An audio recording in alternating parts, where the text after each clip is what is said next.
নির্বাচন তো আমি 100% শিওর দিচ্ছি এটাকে কেন্দ্র করে নির্বাচন পিছাই যাবে।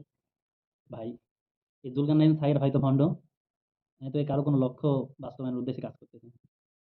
এখানে সরকারের হস্তক্ষেপ থাকার একটা সম্ভাবনা পাওয়া যাচ্ছে।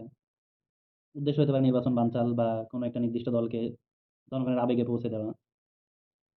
দেখেন, একদিকে তারা 50 লক্ষ টাকা পুরস্কার দেওয়ার জন্য মানে যে হচ্ছে গুলি করছে তাকে ধরাই দিলে 50 লক্ষ টাকা পুরস্কার দেওয়ার জন্য অতি উৎসাহী ভাব দেখাচ্ছে। অন্যদিকে তাদের গোয়েন্দা সংস্থার কোনো খবরই নাই।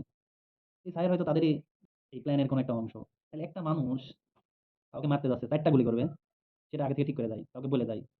মানে ৪ টা গুলি করলে যে ৪ টা ৪ টাই না লাগতো। মানে ৪ টা গুলি করবে একজনকে বলে যাচ্ছে, সেইটা আবার আমাদের সাইর ভাই জানতে পারতেছে। সে আবার সেটা আমাদের জানাচ্ছে। আবার গুলি করার সময় ২ টা গুলি করার পরে ম্যাগাজিন আটকে যাচ্ছে, সেজন্য আর ২ টা করতে পারতেছে না। সেটাও তারে জানাচ্ছে, আবার সেও সেটাও জানতেছে।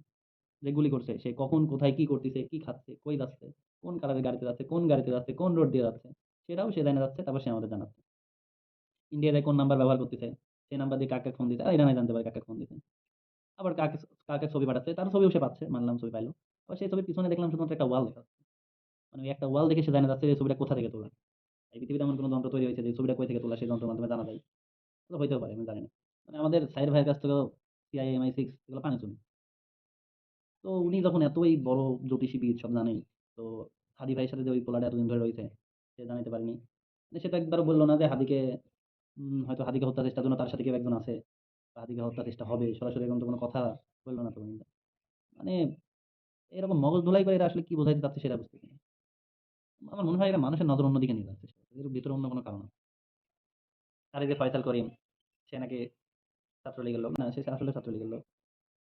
তো ৫ই আগস্টের পরে দেখলাম সে ১৭ লাখ টাকা চাঁদা তুলে গ্রেপ্তার হয়েছিল। আবার তাকে জামিনও দেওয়া হয়েছে। তো ভাই ৫ই আগস্টের পরে তো ছাত্রলীগরা ঘরেতেও সেফ নাই। এগুলা বাইরে কেমনে ঘুরতেছে?